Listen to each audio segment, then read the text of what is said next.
sa atong Ginoo. No nato igsoon nga ang grasya sa Ginoo makauban kanatong tanan.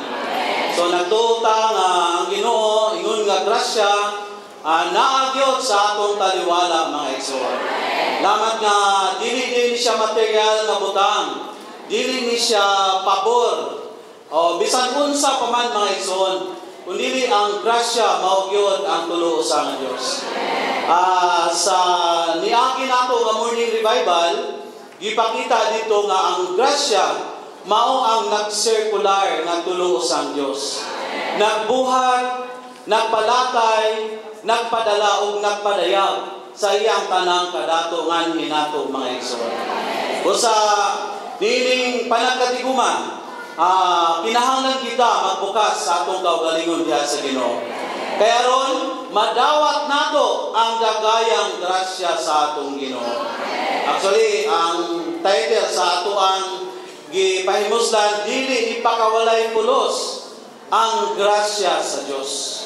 So kung bisag naataan ni mga igsoon, ang Ginoo na sa ato ingon nga grasya, pero kung dili ta bukas, mahimo gihapon nga walay pulos kining grasya. Kaloyan ta sa Ginoo, nga bisag naata sa atong mga lingkuranan, ampo ta sa atong Ginoo, magbansay sa atong espiritu aron kining grasya nga dagaya ato gyung mapahimuslan. Bisan sa atong nga morning revival mga igsoon, giingon dito nga nagtagad or nagagad ang atong iglesiyahanong kinabuhi sa grasya sa atong Ginoo. Gidalata sa Ginoo diha sa iglesia tungod sa iyang grasya mga igsoon. Bisan sa atong pagpadayon tungod ni sa grasya sa atong Ginoo. Dayon bisan sa atong pagtapos niining pagpangalagad nga naata mga igsoon tungod gihapon ni sa grasya sa atong Ginoo. Salamat nga dunay mga igsoon sa Lanao, nakigsakot nato mga igsoon. Mo man ni paagi panagsakot aron marealidad ang lawas sa atong Ginoo. Panagsakot aron ta magdagaya nga masuplayan sa mga kadato sa atong Ginoo. Sa Lucas 1:28, si Maria sa diyang nagsampon siya sa atong Ginoo, gibisita siya sa anghel, giingnan siya ni Gabriel nga, pagkalipay, ikaw nga gigrasyahan, ang Ginoo naguban nimo. So humanon ta makabato ni grasya, humang ta magrasyahan mga igsoon. Ang ato nga diha-diha nga reaksyon mao ang pagkalipay. Amen. So ingon ang anghel nga pagkalipay kay ikaw gigrasyahan. O samang paagi kita mga igsoon naata sa iglesiyahanong kinabuhi, grasya ni sa atong Ginoo mga igsoon. Muna ang atong iglesiyahanong kinabuhi puno gidunta sa kalipay. Murag datoy kanta ano nga ang iglesiyahanong kinabuhi nga kanunay nagakalipay diha sa atong Ginoo. Bisan si Apostol Pablo nagingon gyud nato nga again, rejoice in the Lord. O makalipay diha sa Ginoo. Ganiya paging isubli nga makalipay diha sa Ginoo. Mo ni si Apostol Pablo mga igsoon nga gipaka wala gid niya gihimong kawang ang grasya sa Ginoo. Tungod kay nagkinabuhi man siya pinaagi nining Ginoo nga iyang nadawat. Amen. So kini nga grasya ingon nga persona sa sulod nato.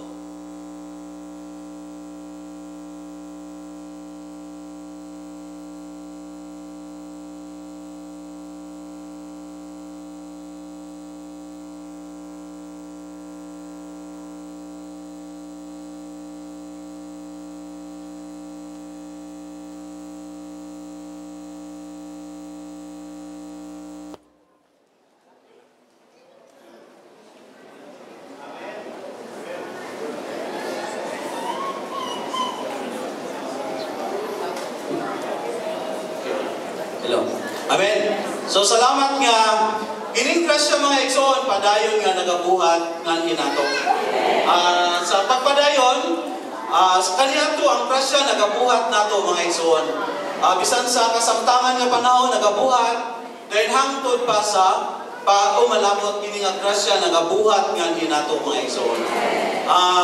Nasayod man kita nga kitang tao gibuhat sa magyod sa dakway sa aton Dios. Gibuhat sa dakway sa Dios unsa may tumong mga igsoon. Gibuhat ta aron makapadayag sa atong Dios. Pero nasayod man ta nga ang tao napakyas gyud. Nahulog ang tao tungod kay amen. Napakyas ang tao tungod kay iya amang gisupak ang sugo sa Dios niya mga igsoon. Pero salamat sa Ginoo nga ang atong Ginoo na tao mga igsoon. Ang atong Ginoo namatay sa cross. Dayon gihuma niya ang buhat sa katugsanan mga igsoon. Lamat nga maampuhan unta nato na pinaagi ni grasya natubos ta mga igsoon. Ang atong kahimtang ubos kayo pero tungod sa kamatayon sa atong Ginoo sa cross, tungod dining grasya na pasig-uli ta ngadto sa Dios mga igsoon. Kaya di kaduhang gibuhat sa Ginoo sa grasya na anhi nato kining pagpaambit sa iyang kinabuhi nganhi nato mga igsoon. Dili lang paigo nga gitubos ta, kundi sa iyang pagkabanaw nahimo siyang espiritu nga naghatag og kinabuhi. Then kining espiritu nga naghatag og kinabuhi nagsanhi nato mga igsoon nga matawo ta pag-usab. Lamat kini pagkatao pag-usab nahimo tang divine species sa atong Ginoo mga igsoon. Doon kay nahimo matang divine species, doon na natay kinabuhi sa atong Dios mga igsoon. Dahil ikatulo kining grasya, mo'y nagsanhi na tayo ay mamuhay sa ating Panginoon mga igsoon. Sa atong pagkinabuhi, dili sa atong kaugalingon kundi diha gyud sa atong Ginoo mga igsoon. Bisan pa sa kapitulo 10 niini nga life study, gayon dito nga dili na ako ang nabuhi, kundi si Kristo ang nabuhi nako. Mao ni ang grasya mga igsoon. Sa atong kaugalingon, dili gyud wala tay kakayahan nga mabuhi diha sa Dios nun nga kinabuhi mga igsoon. Salamat dining grasya nga mao ang Dios nga mo'y nabuhi ngani sa sulod nato mga igsoon. Unang sama ni Apostol Pablo makadeklara ta nga dili na ako kundi si Kristo na ang nabuhi sa sulod nako.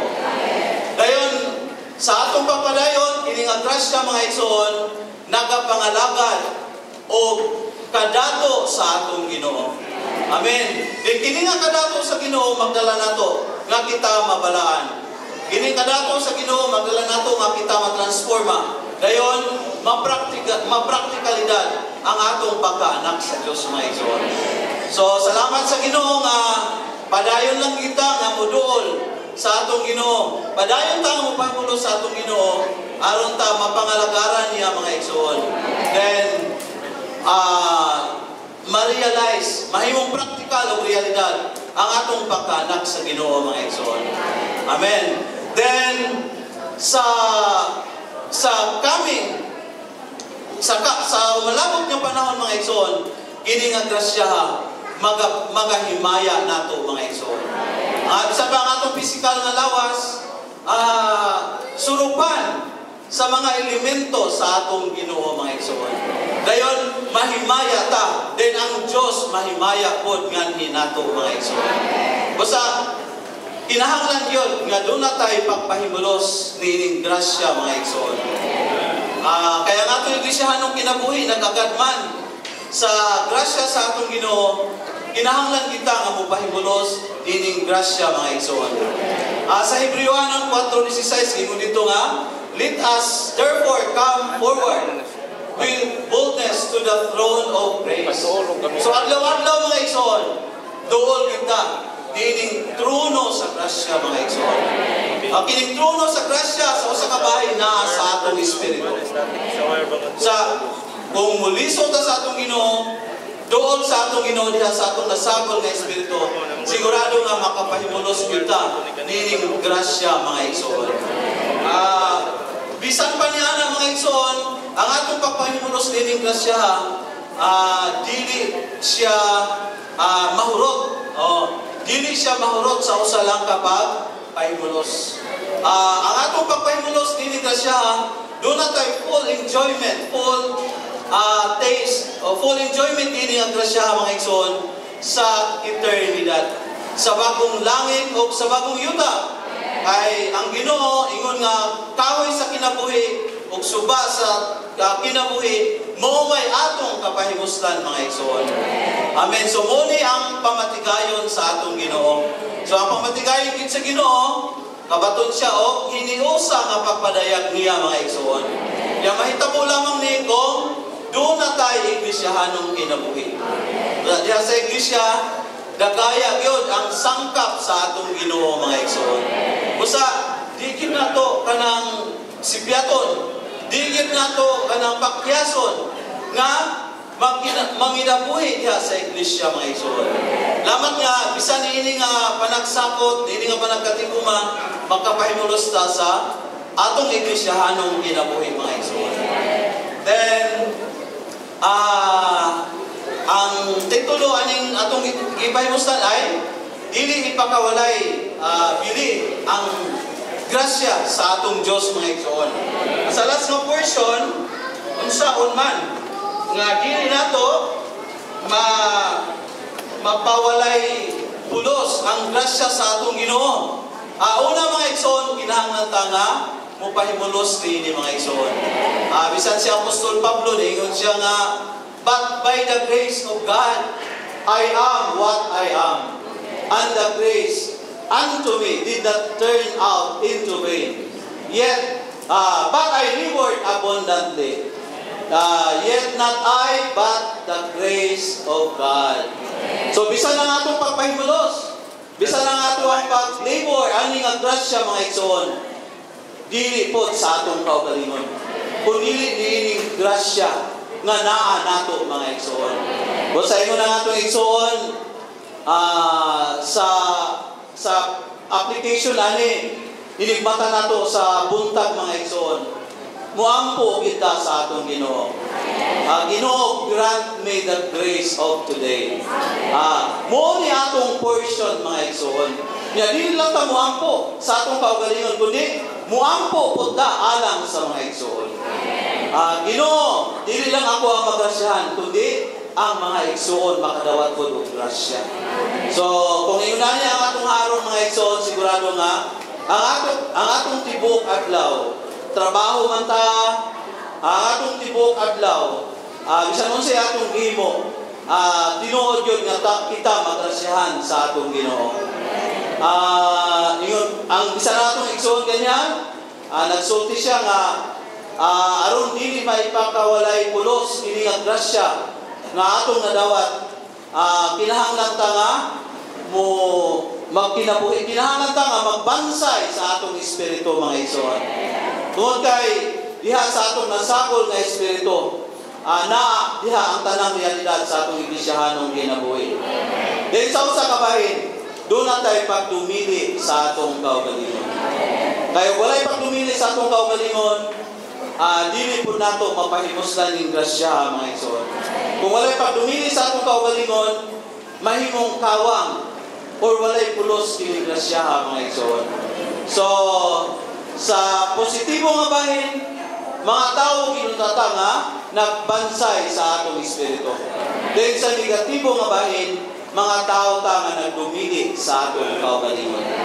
Amen. So muna siya pagpakabililo nato or paghatag nato og importansya or pagtagad ng grasya mga igsoon. Ikaw na siguro na mo diretso ko sa fellowship tungkol sa kung sa pagpadagan ang buhat sa mga bata diri sa iglesia sa Oroqueta. Bisan niining buhata mga igsoon, kining buhat sa mga bata, nagagad gihapon ni siya sa grasya sa atong Ginoo.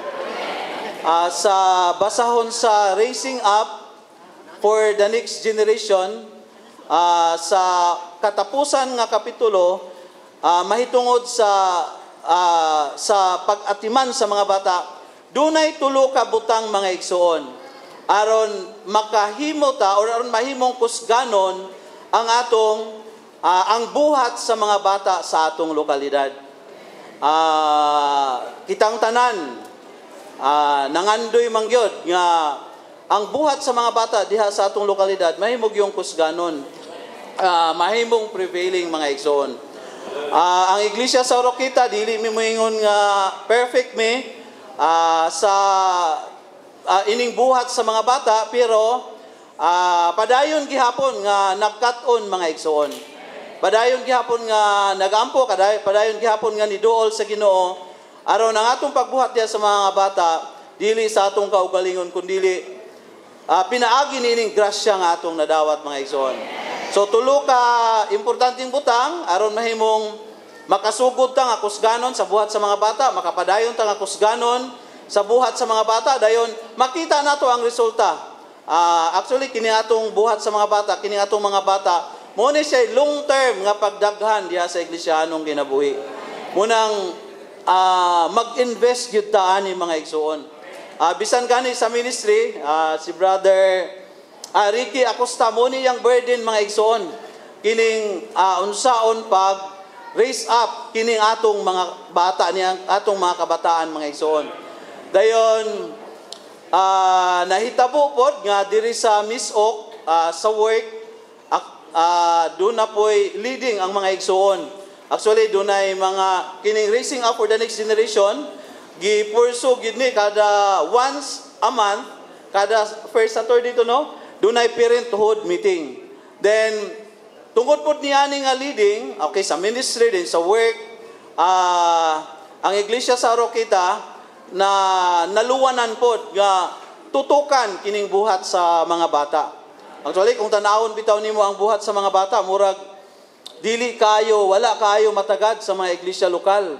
Kung tanawon nimo sa lain pa nga mga buhat, yang people's work, kaning sa children's work, kung ano man gina siya, kanang children's meeting. Dayon na siguro'y kas-a sa usa ka tuig nga children's gathering. So kung tanawon gid nimo, wala kayo matagay og pagtagad. Pero salamat sa Ginoo niining talitapos nga kapanahonan, gipakos ganiya ang buhat sa mga bata or sa kabataan. So ang unang butang mga igsoon nga kinahanglan nato nga takdon kining leading of the elders or pagpanguna sa mga maglalantaw, sa mga ansyano. Dayon ikaduha, kining teaching materials or pagtulunan sa mga bata. Then kining ikatulo, training of the teachers. So kung matagad ni sa mga iglesia lokal, sigurado mahimong prevailing, mahimong maayo ang buhat sa mga bata mga igsoon. Una, leading of the elders. Importante gid ni siya kaayo mga igsoon. Kay kung walay pagpanguna sa mga nanguna, walay mosunod. Di ba mga igsoon? Kung walay pagpanguna sa mga nanguna, walay mosunod. Pinaagi sa pagpanguna sa mga nanguna, ma-encourage, labi na ang mga sisters. Kaya ang mga sisters, mumanggid din sila ang kanang direct or frontliner sa children's work. Kaya sila manggid mo moatubang sa mga bata para mo tudlo. Siguro ang mga brothers mo pa likod lang. So, diri sa iglesia sa Oroquita,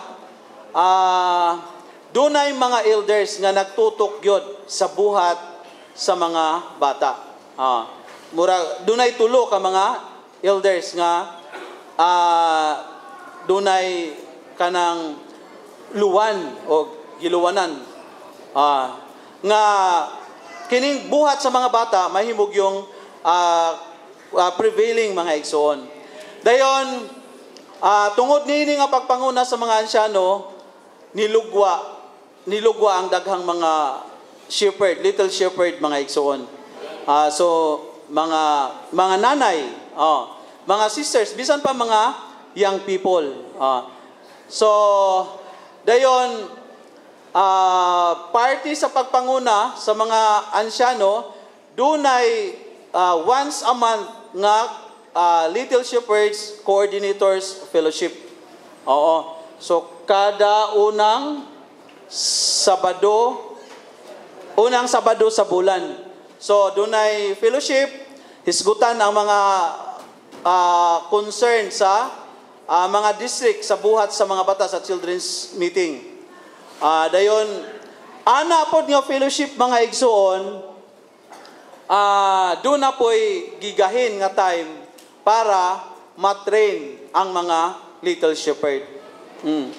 Labi na ay pipila or mga pipila ka mga nangatiman, nagtudlo sa mga bata nga naanapod sa pangidaron.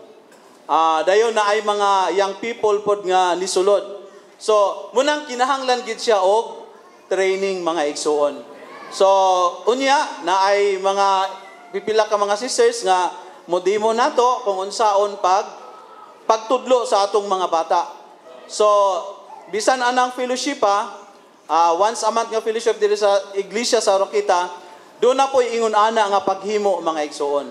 Kaya aron katong mga bago, then katong mga karaan nga medyo karaan na pud ang mga pamaagi sa pagtudlo sa mga bata, ma-level up pud sila mga igsuon. Ma-updated pud sila mga igsuon.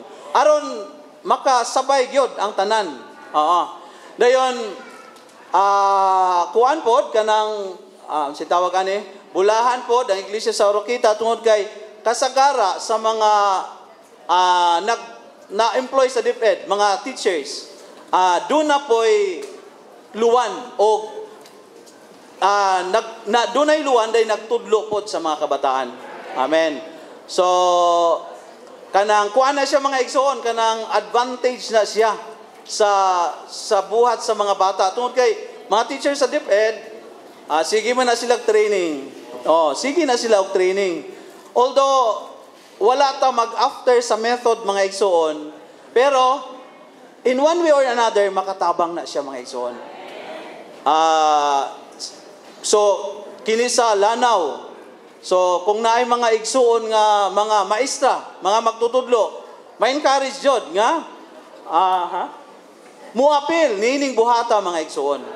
Kay tudlo kanita sa mga bata sa kalibutan, di ba?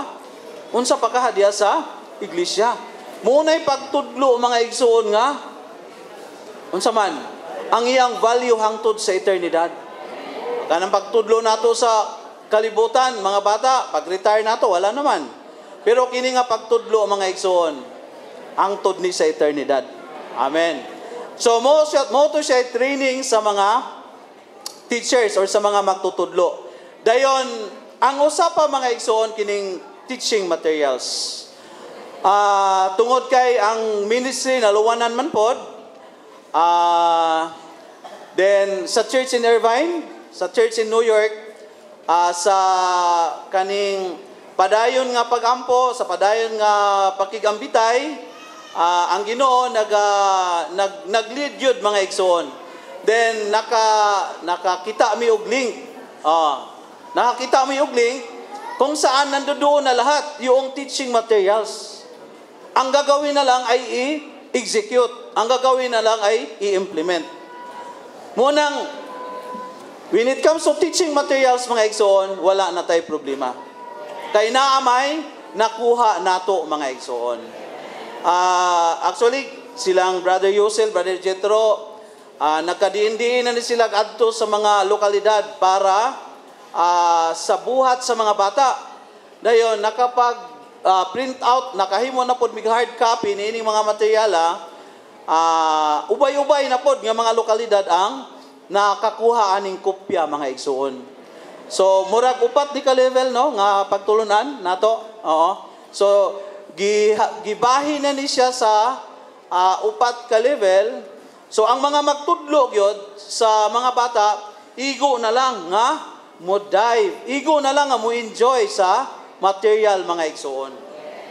Dayon ang nakanindot pa kay gihimuan ni nato og kanang soft copy no, naa ni siya ay naka-flash drive ni siya. So kung sa atong mga district or sa atong mga lokalidad doon na tay mga television, so dili na pud ta maglisod ani mga igsuon. bisan sa mga kanta, doon na naman siya, naaman sa USB. So, actually, kanang package di siya, kung mukuha tao kopya, nining complete volume sa teaching materials para sa mga bata, naana po ni siya yung flash drive nga, gipataban. So, 3,000 man siguro ni siya, no? 3,000. So, ingon ani ang buhat sa mga bata diri sa iglesia sa Oroquita, mga igsoon. Pero di pod nato kalimtan, although gi-practice nato kining tulo ka butang, leading of the elders, teaching materials, dayon training of the teachers, naapay kining tulo ka S, mga igsoon, kining 3S. Dili pod nato ni siya walaon. Ato gihapon ni siyang i-observe sa pagpadayon sa buhat sa mga bata, mga igsoon. Kining unang S ay song. Song or singing.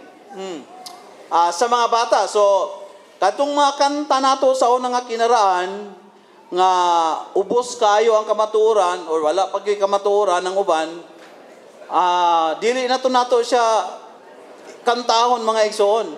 Dili nato siya gamiton. Anyway, naan naman tay teaching materials. Din sa teaching material na yaon, naka-include na pod ang mga kanta sa mga bata. Dahil doon na pag-yoy, USB, mga igsoon, na sa flash drive.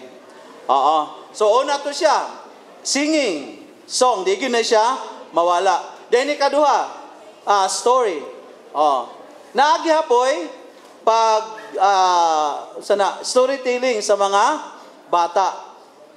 O niya, nakapaloob na po siya sa teaching material nga naa nato, mga igsoon, nga na print nato, mga igsoon.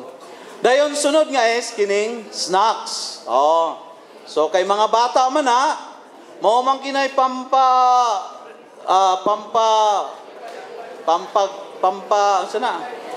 pampahila. Pandani, mao nay pampadani nato sa mga bata, snacks. Kung lamian nga snacks, siguro daghan po nato mga bata. Pero dili po nato siya ikuan, mga igsoon, nga lamian gyud. Basta naalang tayo snacks. Dili sa iglesia sa Oroquita, naapod tayo budget nga gi-allocate sa snack sa mga bata. Pero kung makayanan sa district nga mo provide og snacks, dili na mo kuha, mga igsoon. Anyway, mga anak ramang po na nato. Mag-provide ganitag snacks, tulog, eskwela ato mga anak, no? Napay allowance. Mga anak man na nato, dayon, panalangin po na nato, mga igsoon. Dayon, participation nato na sa buhat sa mga bata. Dayon naapoy ubang district diri sa iglesia sa Oroquita nga, gitrain po ang mga bata nga mag-offer, mga igsoon.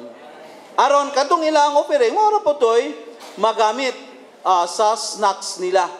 Dayon ang uban pod by family, kini nga pamilya karon nga kuan mo shoulder sa snacks. Dayon na po uban by groupings, binubuo ng isa or dalawang pamilya. So aron dili kay ta mabugatan, mga igsoon. Unya ang iglesia dili pod mabugatan. So mo ni siya buhat sa pagkausa, buhat sa pakigtambayayungay, mga igsoon. Kay buhat man kini sa lawas.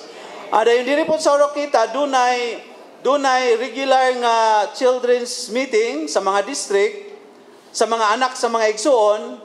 Dayon gina-practice pod namo ang neighborhood children's meeting. Sa mga lugar ba nga naay daghang mga anak, mga bata sa mga silingan nga mga dili magtotoo. So gina-practice po na sa church in Oroquita. So muna siya ay pagpadagan sa buhat sa mga bata sa iglesia sa Oroquita, mga igsoon. Pero ang kuan gyud ani, mga igsoon, magabuhat ang murag na ay method, di ba? Actually, di man gyud mawa ning method, mga igsoon, no? Naapa man kita na. Pero ang importante, mga igsoon, maana ata sa atong nasagol nga espiritu. Kay kini nga method kung wala ta sa nasagol nato nga espiritu, mawala po ni siya kanang bili. Mawala po, dili kayo ingon ana ang impact, ang resulta, ang impact sa buhat mga igsoon, dili po ingon ana kung naalang ta sa method. So unang-una, buhato nato ni dihagid sa espiritu mga igsoon. Espiritu sa mga pagampo o espiritu sa pakigambitay. Amen. So, maraming siguro to.